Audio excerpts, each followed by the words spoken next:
Okay, this is part two, Anatomy of a Failed Sexual Assault Investigation. We are in step two now, and step two, if we want to fail at rape investigation, is to end the investigation quickly. We don't want to waste time investigating if we think somebody is lying to us. Sometimes this decision can be made very quickly, as the Sarah Reedy case demonstrates. Late one night, Sarah Reedy was working the cash register in a convenience store when Wilbur Brown raped her at gunpoint and then robbed the store. The detective who responded, Frank Evanson, quite early on decided that Sarah had staged the rape and robbery and stolen the money herself. Remember, start by disbelieving. That's what Frank Evanson did. Now, Sarah was incredibly lucky in that another police force caught her assailant in relation to a very similar crime. They caught Wilbur Brown, and Brown confessed to raping Sarah as well. So then later on, Sarah brought a lawsuit against the police, and when she did that, the Third Circuit Court of Appeals noted Detective Evanson's undisguised suspicion of Reedy from practically the moment she reported the attack. The court went on to make the disturbing observation that Evanson's investigation into the reported rape and robbery appears to have focused exclusively on the theory that Reedy was a liar and a thief. The police report, and for that matter the entire record, indicates that after a brief search of the woods on the night of the incident, Evanson and the other officers made no effort to locate Reedy's assailant.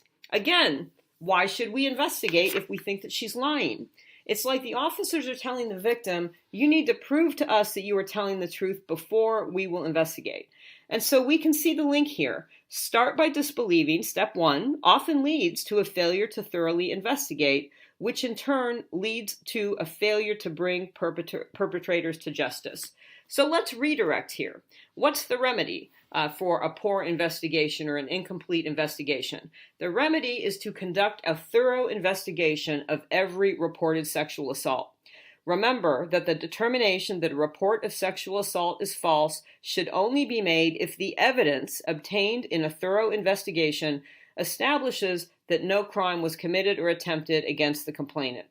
The way to succeed at apprehending perpetrators and bringing them to justice is to thoroughly investigate every report of sexual assault. There is simply no shortcut when it comes to solving these difficult crimes. We simply have to allocate the expertise, the training, and the resources to investigate thoroughly every single report of sexual assault. So now let's go back to Gail Sherwood and examine what can go wrong when an investigation is tainted by disbelief and prematurely aborted.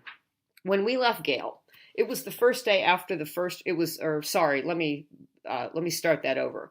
When we left Gail, it was the day after the first rape, and Officer Ginn had recorded his skepticism in his police diary. Ginn's diary further indicates that police allowed their skepticism of Sherwood to influence and to limit the investigation in the case.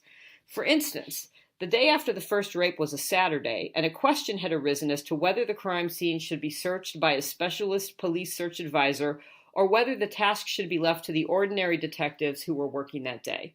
And Ginn decided to leave it to the ordinary detectives, indicating that given the flaws in Sherwood's account, he did not consider it proportionate to call in the specialist search advisor on the weekend. But the decision not to call in a search advisor was crucial because it meant that police were not making their best effort to search and secure evidence from the scene.